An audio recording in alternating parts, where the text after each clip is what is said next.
Make all those noise.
Ready, Heidi? Yes. We are, okay.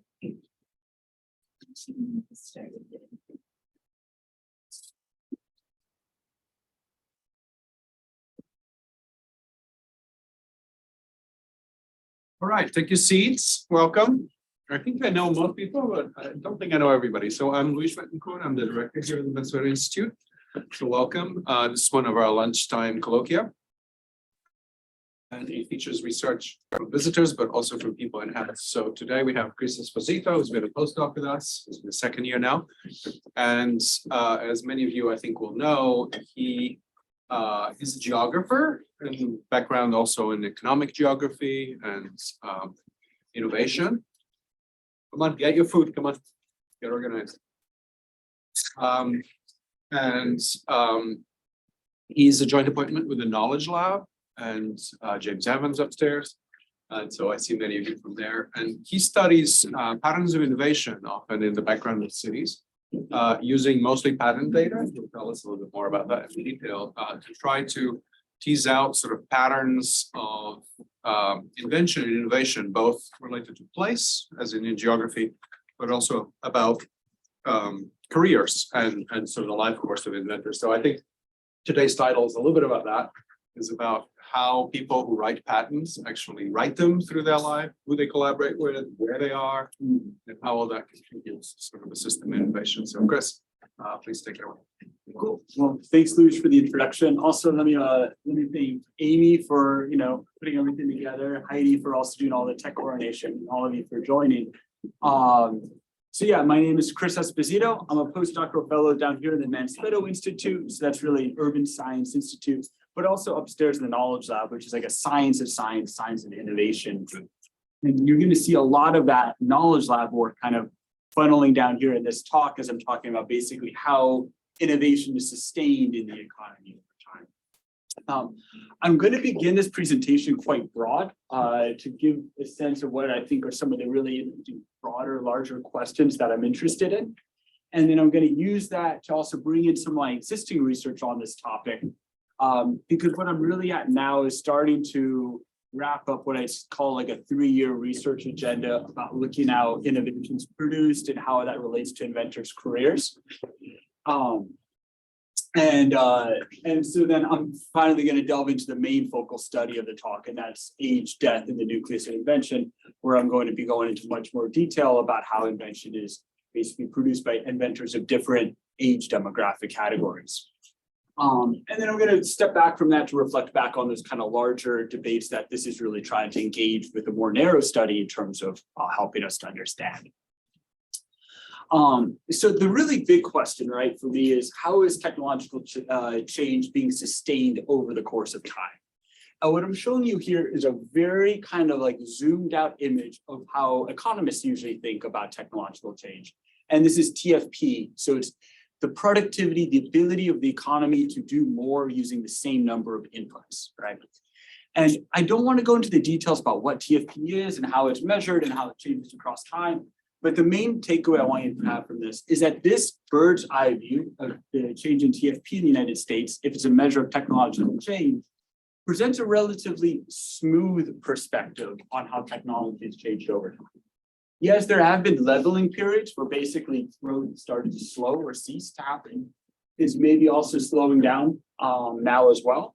But the key point is we don't see a lot of turbulence in this process of technological change, which might be surprising to many of us, because given that technological change is a main driver of economic growth, we know that as we look at different units, economic growth has been largely much more turbulent over the course of time.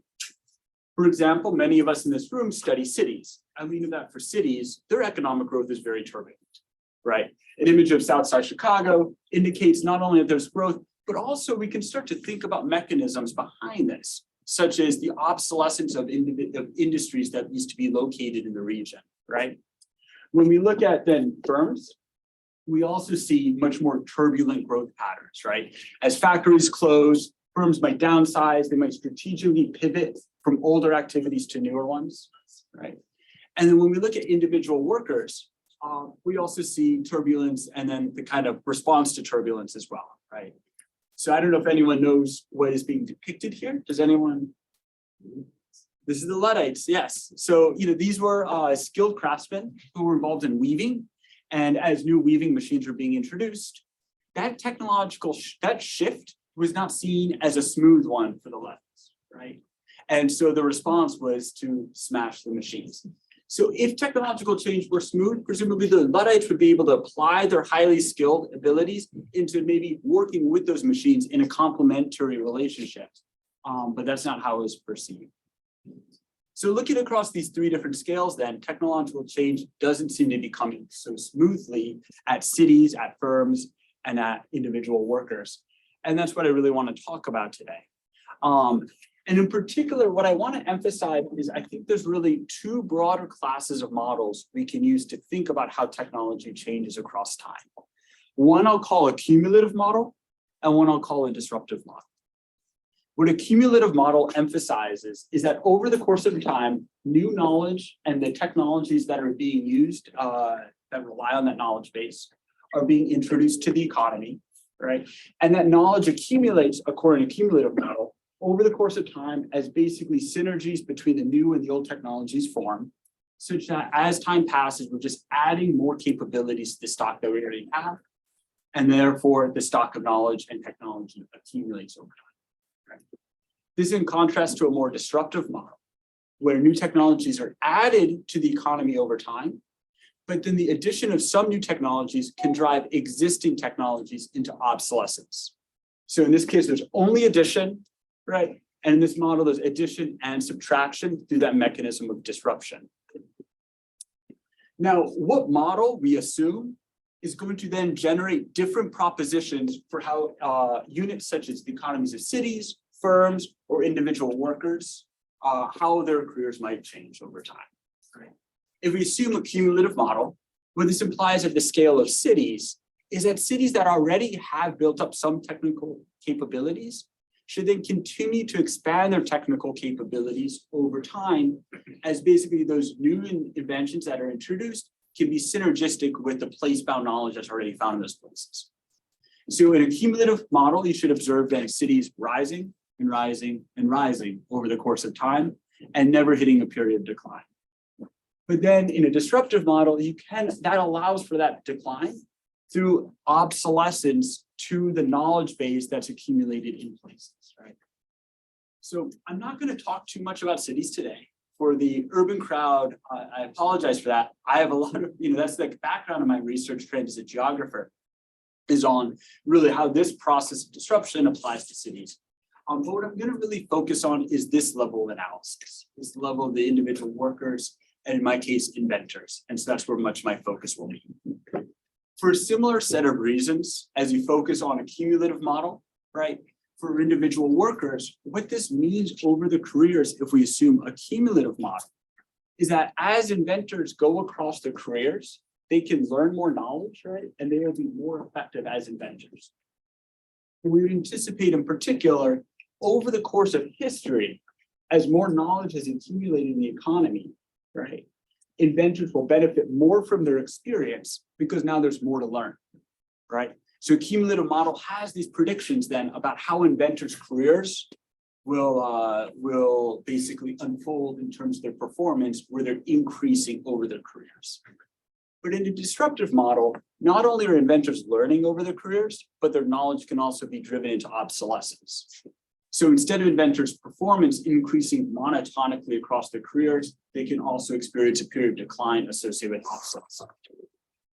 So really, whichever model we take then has a very different set of propositions for how we understand these kinds of units of analysis and how they change over time. The final then point that I want to bring us to, and this one's a little complex, but the model that we take also changes how we anticipate the factors that drive the ability for the economy to create more inventions.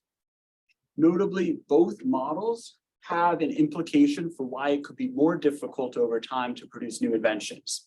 And this is what I would call R&D productivity. In the cumulative model, as more knowledge accumulates in the economy, it can be harder to make new inventions. The reason because more knowledge is accumulated. So then new generations of inventors or scientists that are entering into the economy later on in time have to learn more to make new contributions, right? So the cumulative model then, there's this rising education burden as that new generation of inventors and scientists have to spend more time in school, more time learning before they're ready to push the frontier on their own, right? So therefore, as more knowledge accumulates, the R&D productivity will go down in this model. In a disruptive model, that education burden is not as intense because you don't need to learn as much because some of that older knowledge is now obsolete. You don't need to learn it anymore. But instead, how a disruptive model can impede the kind of returns from R&D investment is that knowledge obsolescence is basically cannibalizing, right, some of the returns from earlier investments in human capital development. So knowledge obsolescence instead of education burden is playing a key role in making it harder to receive good returns from investments in technology. So what I'm really focused on then is how these different models, right, can lead to seeing different things in, for example, cities, workers, and then also how we reflect on the state of the economy over time. In terms of R&D productivity, we know it's absolutely been in decline. So this blue line. Chris, before you go on, can I ask you a question? Yes. Please. So it's not clear from the words that these two models are alternatives to each other. I mean, they have some alternative aspects. So presumably you're going to test these in some form. Yes. So obviously the second model allows for decay. It's just one thing that is different, right? But that's the signal, right? It's not so much. I mean, the second model of disruption, you could have growth and decay. Right, you can have alternative periods and so on. So it could contain parts of the model where you just see growth. So it's a great question. I'm actually going to have a slide where I'm decomposing. It's not a direct measure of these two, but it is a measure of like what would fit with one model versus another. And we can actually put some percentage terms on these by looking at this in the scope of inventors' careers. So you'll see that come back when you see the heat map that I started. Great question. We know that R&D productivity is in decline. It's declined about 40-fold since the 1930s. What this means is to make a new contribution to science or technology, it basically takes 40 times the inputs that it used to in the 1930s. Right? So it's massively in decline. So this is a major kind of question that we're trying to unpack is why is that happening? That's the blue line here, research productivity. How are you measuring research productivity? So this is not my measurement, but this is TFP growth as a function of the number of effective research hours of money. So it's this is an economist measurement of returns to investment in science and technology in terms of how that's improving productivity in the industry as a function of expenditures into improving the productivity. This is US. This is US data. Yeah. So this has been found across all industrialized countries, Europe, Japan as well. So big TFP declines. And basically what I wanted to give you the sense on, a lot of people are looking at this, but the usual model that's being used to interpret this is a cumulative model of accumulation, right, of knowledge accumulation, where basically the argument is, well, we've already produced so much knowledge. Now we have to work with so much and learn so much to make a new contribution, right? So it's a cumulative model is what's empowering the normal commonplace interpretation of this decline. Here's some research that aligns with that cumulative interpretation that comes from one of my favorite researchers, but one that I'll be critiquing the study in this paper, where he's basically showing over the course of the 20th century, the age at which Nobel laureates made their great contributions has increased. right? And this is suggestive of that increase in the educational burden because more years of training or practice were required to then make a great contribution.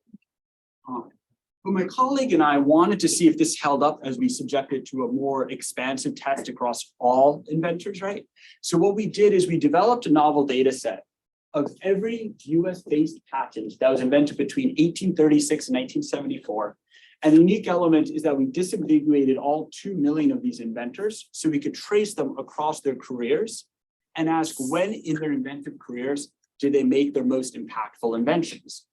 So with this novel data set of 2 million inventors, 1836 to 1975, we find the opposite, right? And this is starting to align with a larger body of empirical evidence that comes from scientists as well and other analysis of more recent inventors. Where basically inventors' very first patent is most likely to be their most high impact one, and that declines monotonically across their careers. Right? And then we, yes, please. Measure the impact of a patent.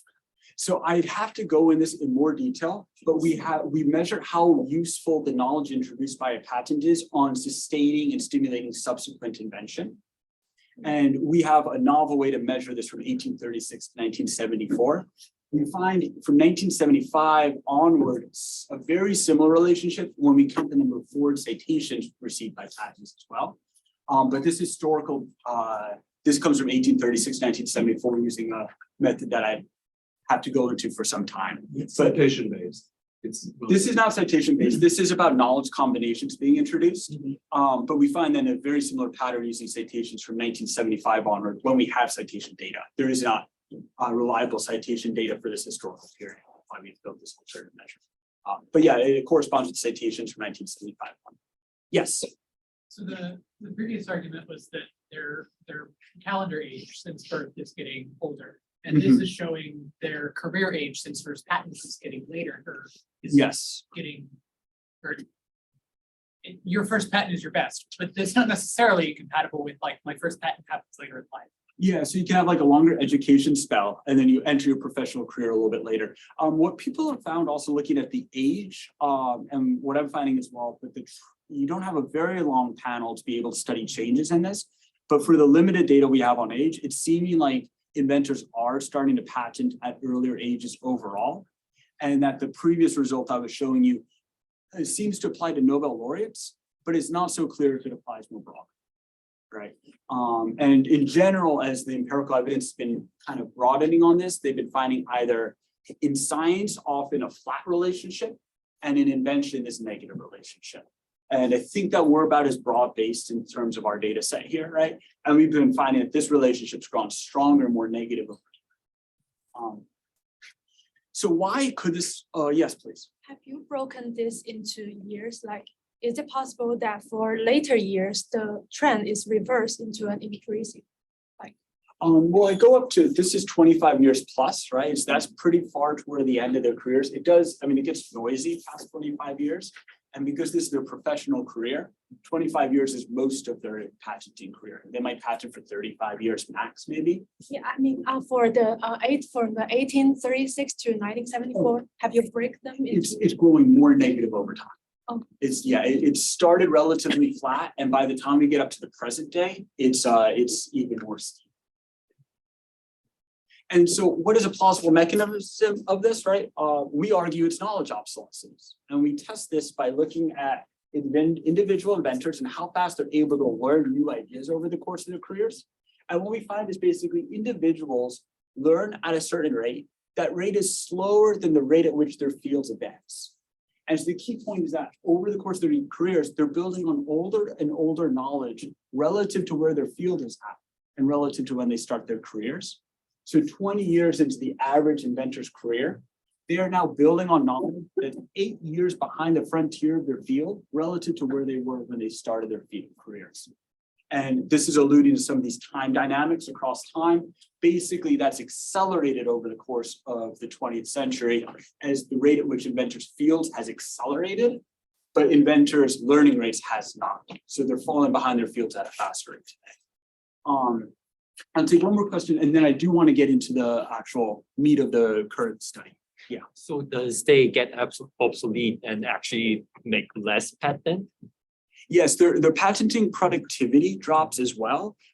As their likelihood of making a high impact patent declines, and they're building on older knowledge relative to their But fields. the probability of making a high impact pattern isn't related to the number of pattern they actually have. Because like I can see if you throw a lot of stones Yeah. in the pond, you sometimes get it. So we've also tested the likelihood that you make any high impact patent not conditional on patenting, right? So it's frequency of high impact patenting, same exact thing. Yeah, so it's not just a function of like you're throwing more stones in the pond. Yeah. So okay, so this I wanted to introduce this because this was a study that I've basically been wrapping up with a colleague, the one that I just gave you some of the kind of highlights from, where we're looking at these changes in invention, you know, the demographics of inventors over time and when they're most effective. And basically it was casting a very kind of wide net at like a 180-year history of invention, right? And there's a lot you can also do by focusing much more on specific events, right? To be able to understand the nature of invention in that context. And so that's exactly what the study Age, Death, and the Nucleus of Invention, which is my more in progress research, is doing. And what I want to share, you know, and spend a little bit more time with you on today. So the two main motivations for this is one is to have a much more detailed kind of causal identification about this relationship between disruption and the careers of inventors and where knowledge and novelty is emerging in the innovative economy. But then it's also to resolve, and I'm sorry if there's a little small in the back, but it's also to try to resolve this tension in the previous study, where my colleague and I were finding that the senior inventors were not particularly inventive, right, late in their careers. And it's begged the question then of how those juniors are able to learn new knowledge, right? Because usually we think that you have to learn from your elders, right? There's that intergenerational knowledge transmission, and that's how innovation can sustain itself over time by standing on the shoulders of past giants or, you know, mentors and advisors and so forth. But if senior inventors are not necessarily at the cutting edge anymore, this then begs the question of where are those cutting edge ideas being learned? How are those new generations of inventors able to make their own contributions, right? And so the answer that I'm going to provide in this study is that that question is a little bit off the mark from the get-go, because it's not that junior inventors are really learning from more senior inventors, but that the new novelty in the inventive economy is emerging from the bottom up. And that is that it's emerging out of these dense networks of junior inventors who are working in tight interdependency with fellow junior collaborators. I'm going to show this in terms of evidence by basically showing you that junior inventors are improving the performance of their collaborative teams more than mid-career senior inventors are, right? And I'm also going to show you that it's particularly the junior teammates that benefit from the collaboration with their junior colleagues. So there's more knowledge spillovers being generated by junior inventors, and those knowledge spillovers are also being absorbed by fellow junior collaborators, right? That is that dense nucleus of invention that I'm calling, you know, that's located on these edges that connect junior inventors in these collaborative networks. How am I going to generate evidence of this? I'm going to generate causal evidence of the spillovers generated by individual inventors by exploiting an exogenous shock to inventors' collaborative networks. That shock is the premature death of a collaborator, right? So it's not a shock that adds a collaborator to a network, but a shock that removes a collaborator. And in the absence of having that collaborator able to work with, I can understand and learn the importance that that collaborator played now in their absence, right? By looking at how your productivity has changed. So that's how I'm going to identify this. In terms How of many such events are there? They must be super rare. 78,000 inventors died between the ages of 18 to 60 between 1975 and 2018. But how big is the corpus? Bigger than- About 1.2 million inventors. So it's a reasonable number of inventors are dying before the age of 60, which is my threshold for whether it's a premature death. And it's one that I can take as plausibly exogenous. So in terms of the data construction, I begin with basically a full set of patents on US in this PTO 1975 to 2014. I'm working to update that through 2018. Disambiguated 1.2 million inventors. But then I merged into this a very exciting data set from Carlsberg, Jaffe, Lockman, which contains age information that's been scraped from obituaries and online like ID repositories, right? It's a very high death rate. The death rate in population is less than 1% a year. So this is over the entire set.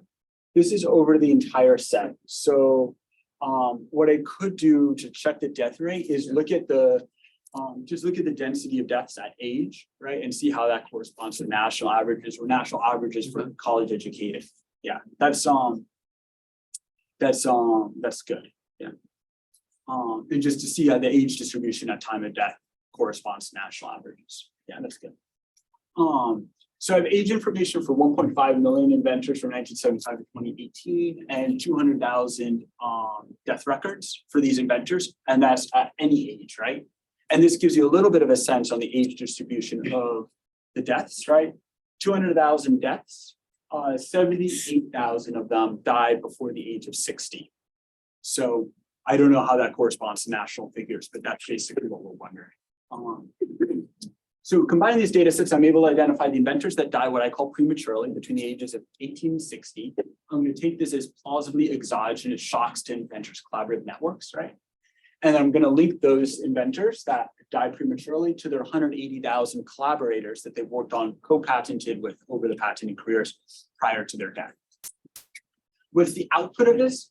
An inventor times deceased collaborator times year-specific data set, where I have information on the patent productivity of the focal inventors that I track before and after their collaborator dies prematurely, years to treatment, which is the year of the collaborator death, and then whether the deceased collaborator died at a young age, what I would call a junior collaborator versus a mid-career collaborator.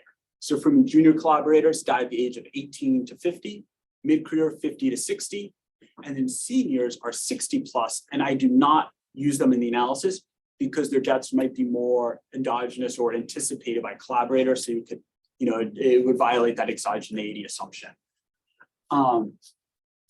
This is a rough sketch of what the data looks like. So I'm tracking individual inventors over their careers, right? I'm matching them to one deceased collaborator. If they have multiple collaborators that die, I ignore the subsequent ones in the analysis. So I just focus on one collaborator inventor pair. I know their technological fields, so I can control for those as well. I know the age at time of death of the collaborators, right? And so from that, I'll first build a binary measure of whether the deceased collaborator was a junior or mid-career collaborator at time of death based on that cutoff at 50 years old. But then I'll show results where I'm disaggregating this and actually identifying the specific age where spillovers peak. Years to treatment, right, is years to time of death. And then inventor patents, that's the number of patents produced per year by the focal inventors. That's the measure of patenting productivity.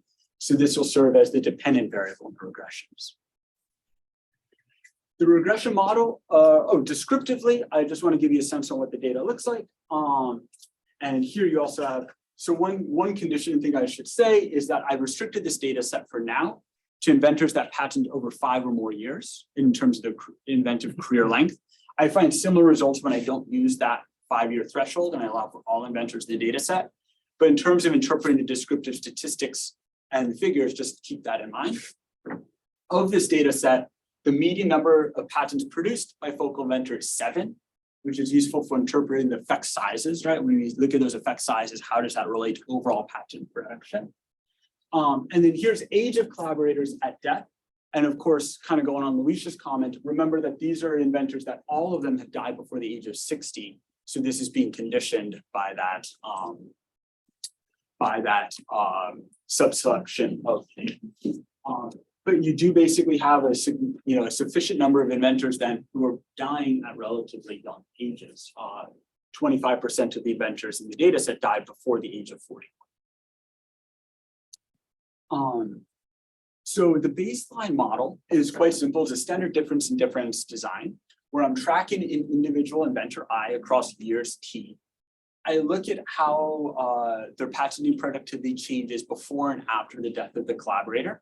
And then I look at whether the effect of losing a collaborator is significantly greater when that collaborator was a junior inventor at time of death. Alpha I are focal inventors, so surviving inventor fixed effects. Tau FT are technological fields times year fixed effects. So I'm able to decompose the variation based on both those sets of levels. And this is the event design then. Basically, in the years leading up, I should say, on the y-axis is the change in productivity for inventors who lose junior collaborators relative to those who lose mid-career collaborators on subsequent patent productivity, right? So in the 20 years before the death of the collaborator, there's no change and no trend in the patent productivity of those who lose juniors versus those who lose seniors. 1 year after losing a junior inventor, those inventors who lose junior inventors have a significant decline in their patent productivity relative to those who lose mid-career collaborators, right? This effect maintains itself for about 12 years, after which it becomes noisy, right? And the effect size is a coefficient of negative 0.125, which is 0.125 patents per year. So over the course of 12 years, this is about 1.5 fewer patents over 12 years. Given that the average inventor is inventing about 7 patents over their careers, producing 1.5 fewer patents is quite sizable reduction in patenting output. Right? We're in the realm of effect size of 10 to 20% decline in patenting for losing a junior as opposed to a mid-career collaborator. So that's the overall kind of baseline results. What we can do then is what was coarse in that analysis was the age of the collaborator at time of death. So I can decompose the effect based on the age of the collaborator at time of death. So what I'll do now is I'm going to aggregate up the treatment effect to a simple pre-post variable, right? So 1 if it's after death. And by aggregating that up, I can decompose the effect by the specific age of the collaborator at time of death. I'll use 3-year bins for the collaborator age. My reference category will be inventors that are collaborators that died at age 57 to 60. So everything's interpret relevant to that group. So now we can see what age do collaborators generate the most spillovers for their partners, right? Again, it's all measure relative to inventors that die at age 57 to 60. And what we see basically, inventors that are age 30 to 33 are generating the most knowledge spillovers for their partners. That's where your spillovers are maximized, right? Your spillover is relatively small early on, goes down, peaks there, and then goes up. One of the things I've been thinking about with this is some of these steps of these older collaborators might be a little bit more easy to anticipate, more endogenous, right? For example, you might not be able, if you die of a car accident, that might disproportionately affect these collaborators, while perhaps disease-based deaths might affect these ones more. So these inventors might have a drop-off in productivity more likely pre-death. But I do find a very substantial difference between inventors that die at 30 versus 40, at which case I think that most of these deaths are still exogenous, right?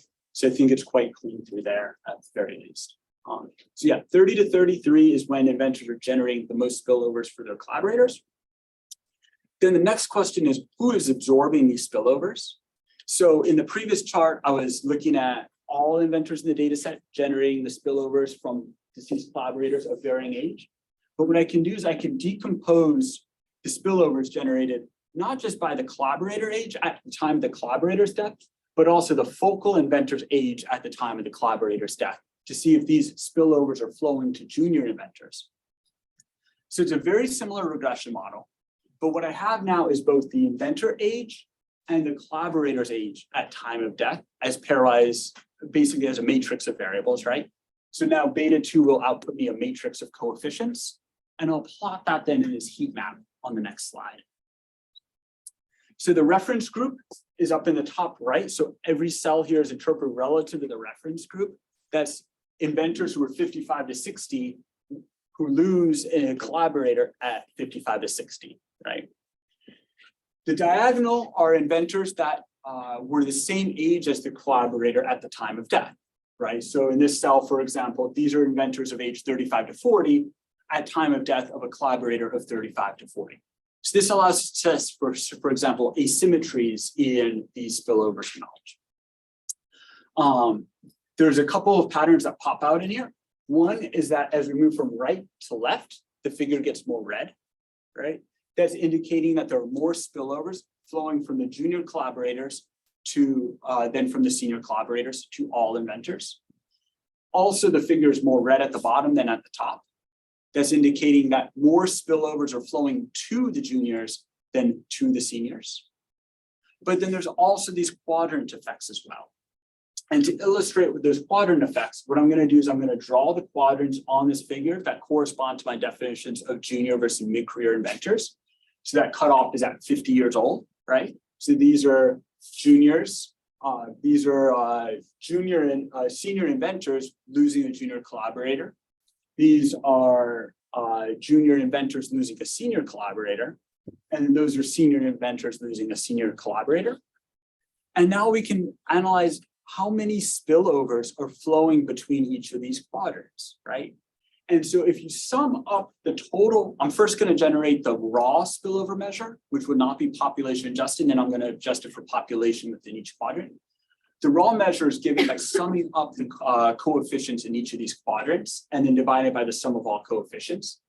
This is, if you assumed a uniform distribution of population of collaborations across this figure, what will give you the actual spillover measure?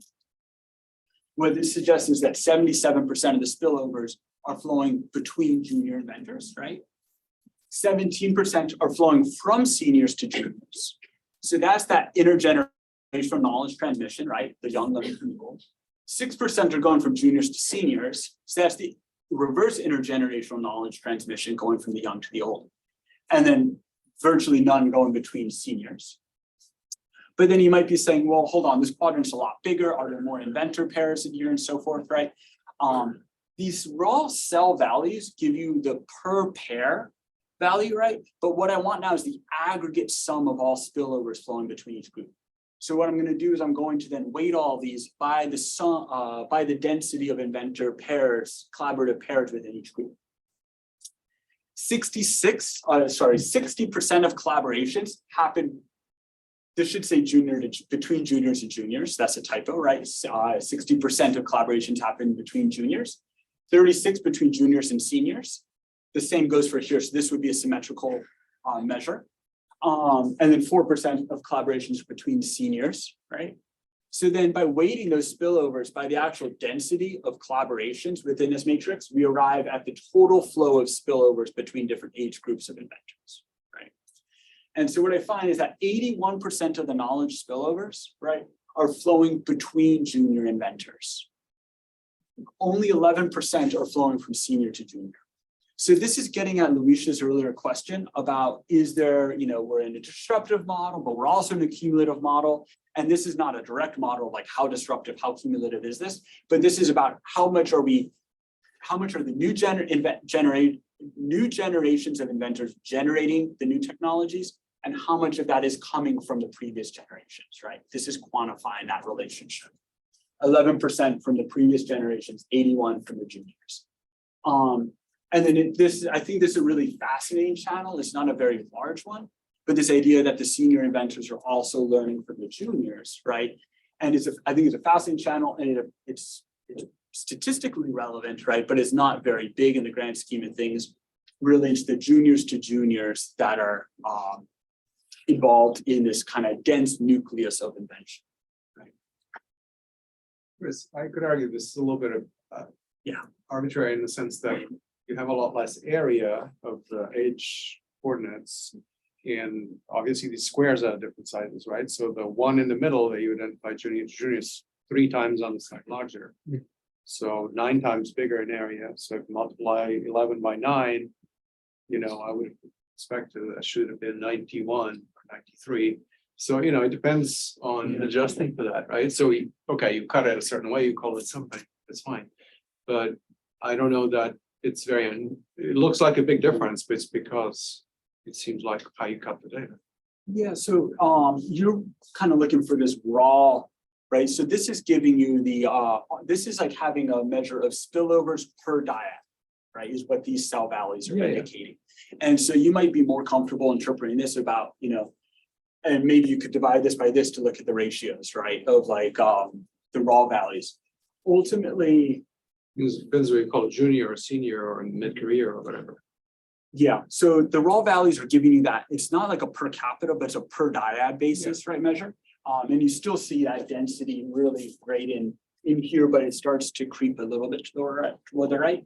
And then if you're asking for the aggregate flows, right, then also you want to know where the volume of interactions are. And that's exactly what this kind of computation does. I guess what you could do is you could think of this as you could do some kind of weighting to the individual cells or something based on the numbers of dyads that appear there and get an aggregate flows at the cell level. And that would be a less aggregate unit. So you could use your, leave more to the individual to interpret. So that's something I'll keep thinking about. But yeah, basically this is aggregating up from those dyad level per dyad values to the more aggregate. And it's not an area measure anymore because it's really a population. And yeah, there's more people here. But yeah, okay. So the question of mechanisms, right? What could be potentially driving this? Why is this like nexus of invention located all along these edges of the collaborative networks between junior inventors? And so this is really what's, I think, still in progress here.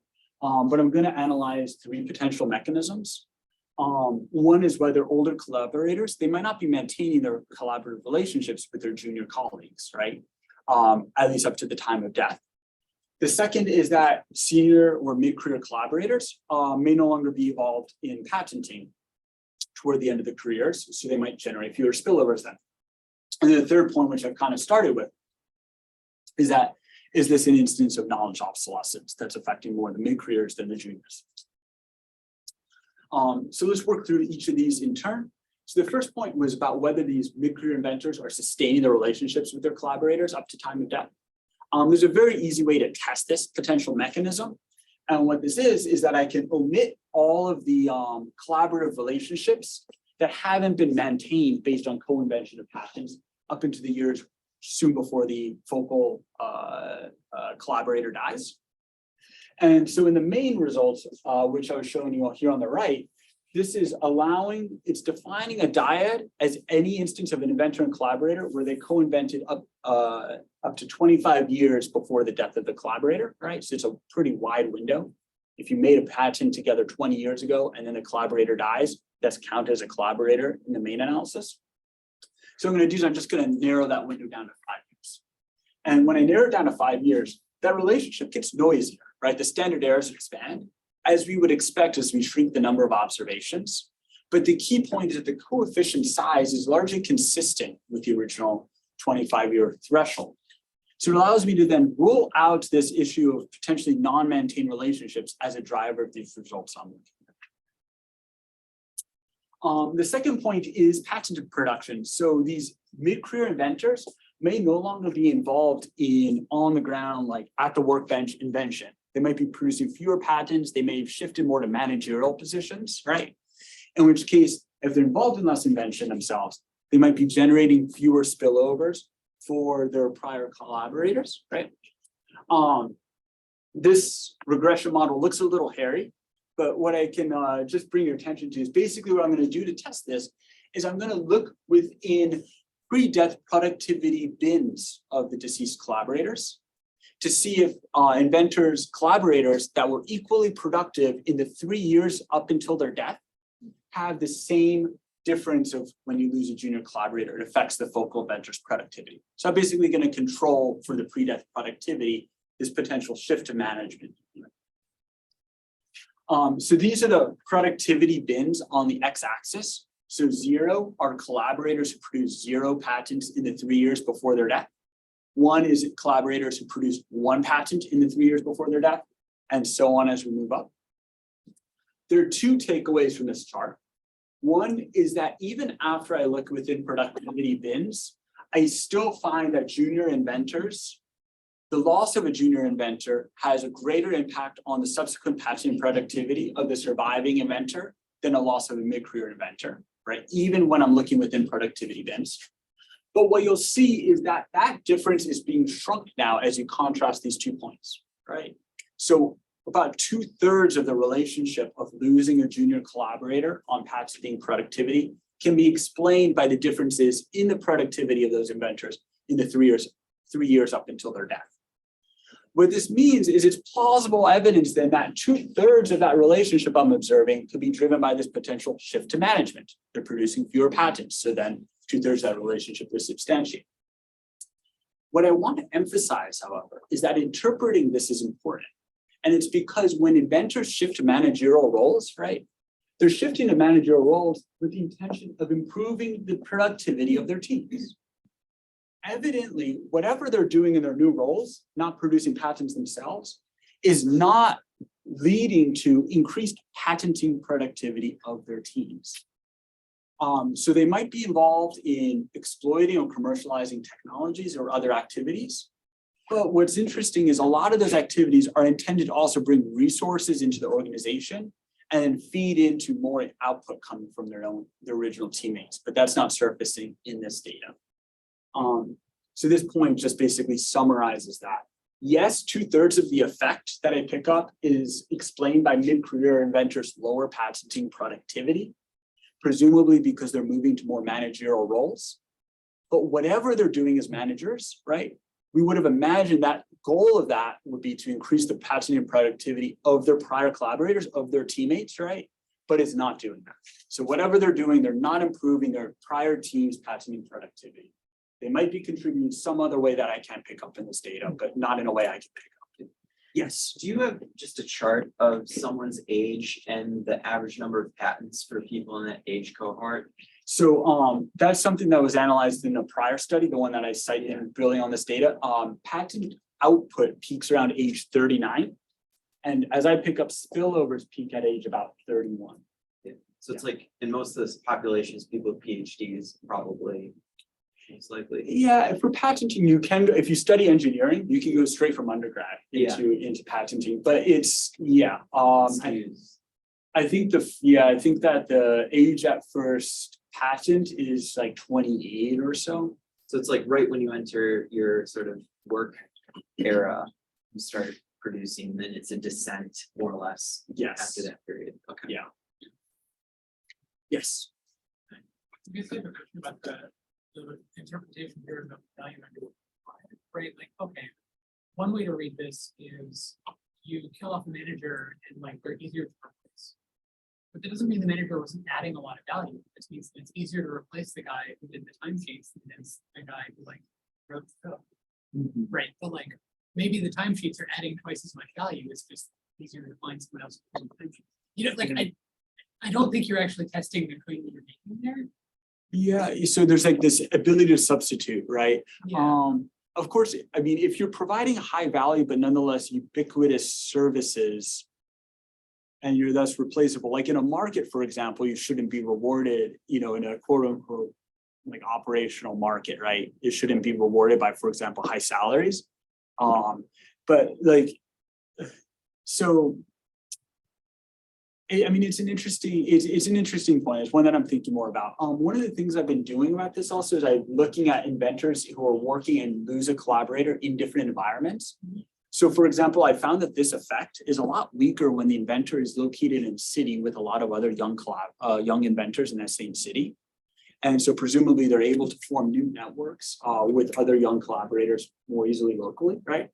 And so there's some of these kind of more environmental conditions that I think you could think about for that, to test that substitutability channel.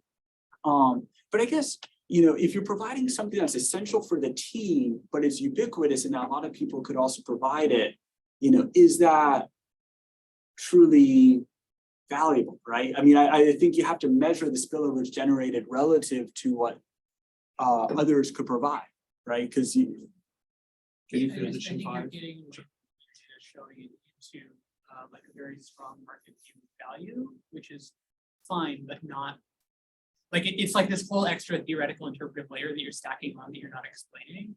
That I think if you just kept the argument closer to the actual data and models. Yeah, well, ultimately embedded in this, right, is the substitutability, right? Like that is these results are only going to hold if there's a friction or something to building new relationships and finding new collaborators of different ages, right? So there's in the identification strategy, there's an inbuilt have to measure, including that substitution channel.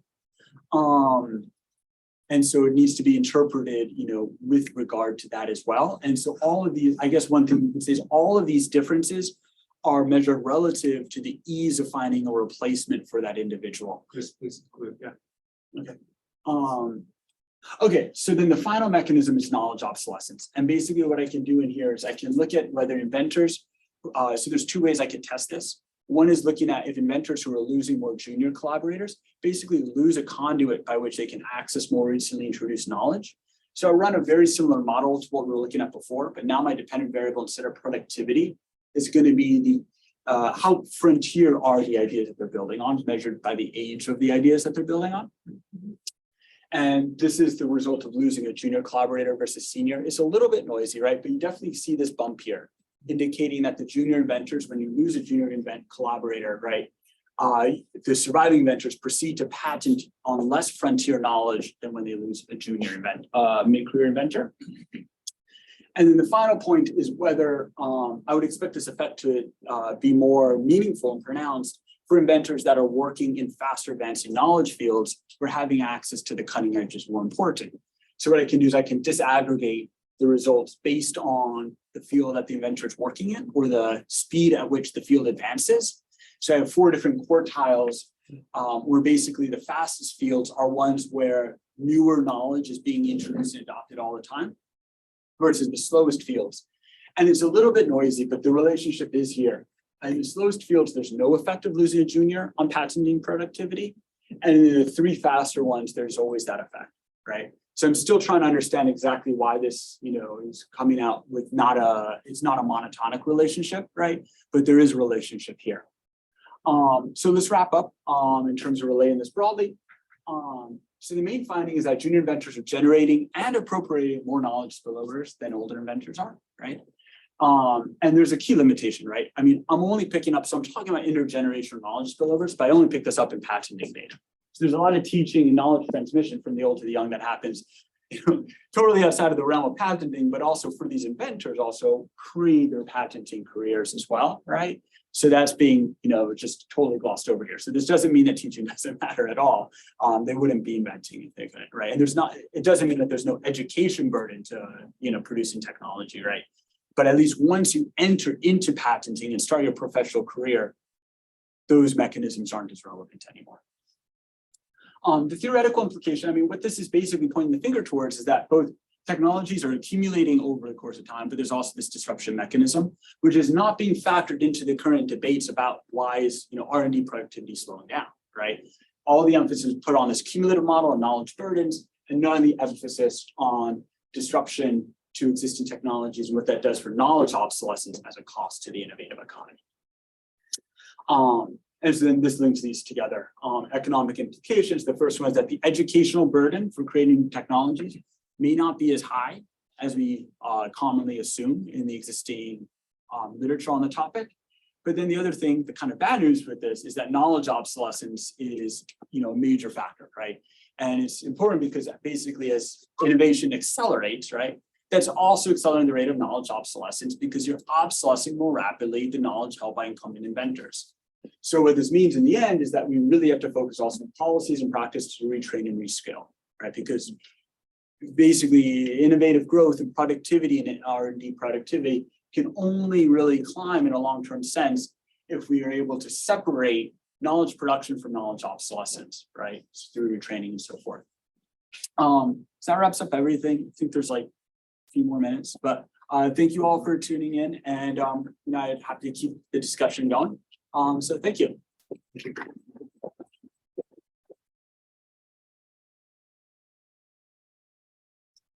So 2 or 3 questions, go. Yeah, thank you for the fascinating talk. So I'm very interested in the widening gap between the prime age in academia and in the industry.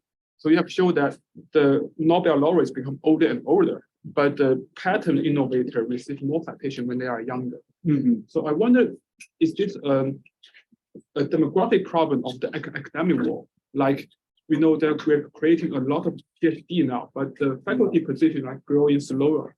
And then we have this tenure practice, right? So maybe the academia as a community are getting older, and they appreciate the classical work more, and the freshly made PhD are pulling into the industry, and they are, due to the bliss of ignorance, they prefer the recent work. So whether is there this difference? I don't know. I mean, you're asking, I think, some of the most fascinating questions for me.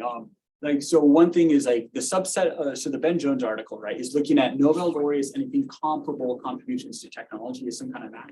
And he has an N of about 500 or something, right? So it's select peaks of invention in science that he's looking at. And so that might operate a little bit differently than like, the top 10% or something, right? The top 0.0001% might be a little different than the top 0.1% or 10%. But also, yeah, differences in science and invention as well, because for example, like completing graduate careers and so forth. What I do know, and so there's a ton of questions, a ton that has to be done there. What I do know is that in technology, the result from Ben Jones has been seeming to not apply as much. And my reading of the broader analysis from science is that it tends to be more of a flat relationship across careers. I think about, for example, like hot streaks in scientist careers are as likely to occur in the beginning or the end of a career, which suggests no real relationship with experience and when your hot streak sets on, right? So I think that, quite a bit of the empirical literature is kind of not looking at Nobel laureates, but kind of beating back a bit on this argument that it's, inventors are peaking later in their careers and happening earlier now. But yeah, you're suggesting a bunch of important mechanisms that could be at play. Yes. So I'm very interested about your section about as clear as when the inventor agent there is an impact probability according to the higher impact inventor is harder. Yeah. So have you considered the window size of the citation? Yes. So so I've looked at, so the models that you're looking at are estimated with year fixed effects in them.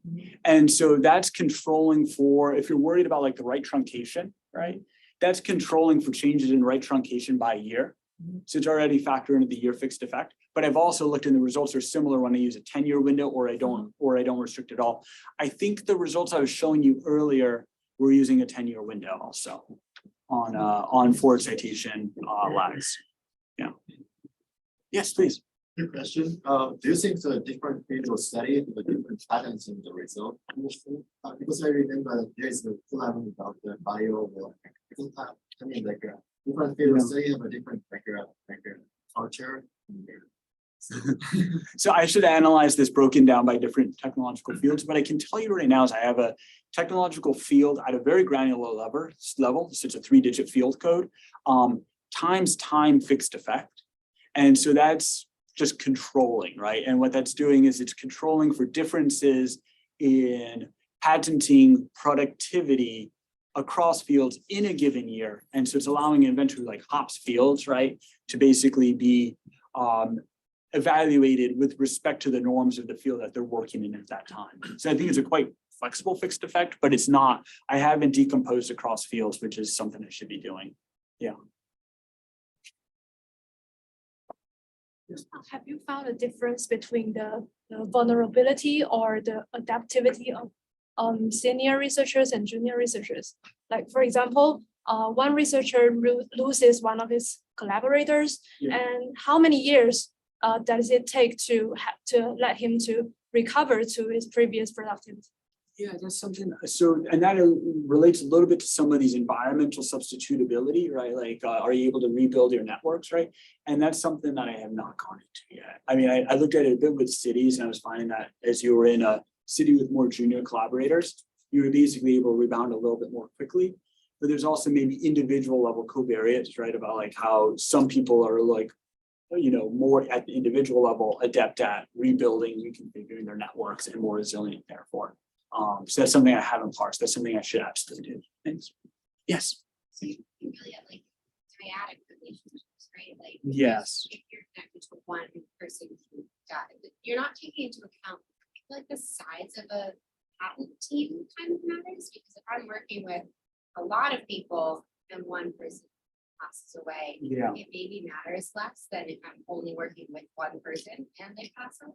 Yeah, so you're talking like strength of relationship or something, right? Yeah, sort of. Yeah, so that's very good. I haven't done enough on this.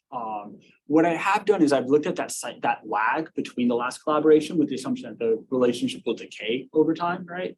And I don't find much of an effect of the decay. But then you're talking about also like, well, how many other people are on that team?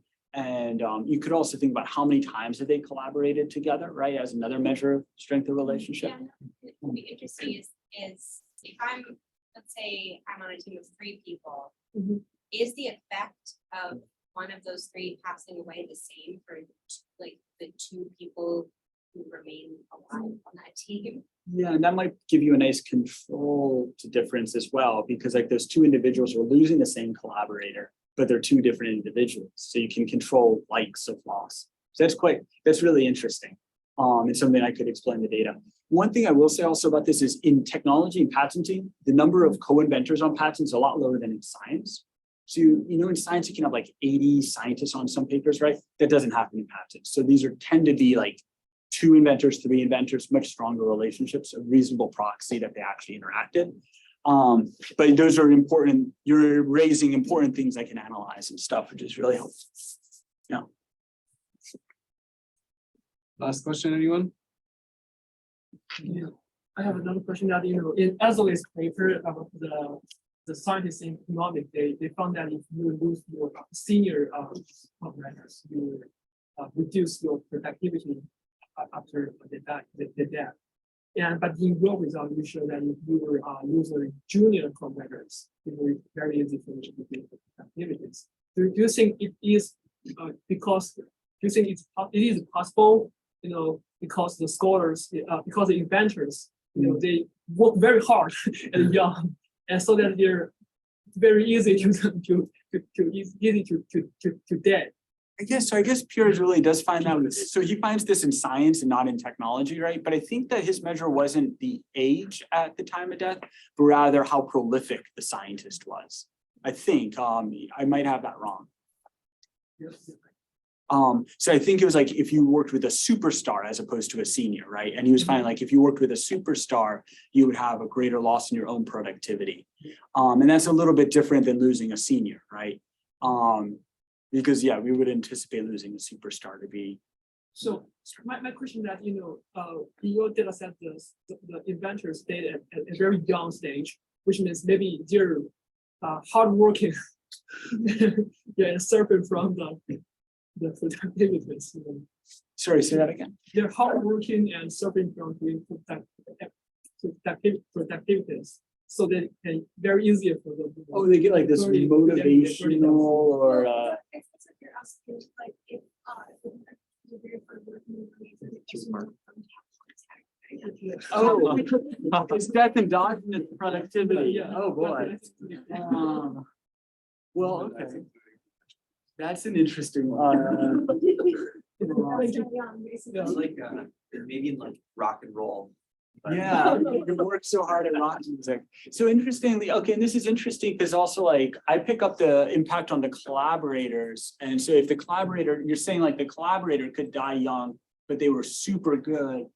And there could be like more also like unfinished work that like, you could see their genius coming in and they were really putting it out, and that might have increased their mobility, like with You can control whether it's a superstar.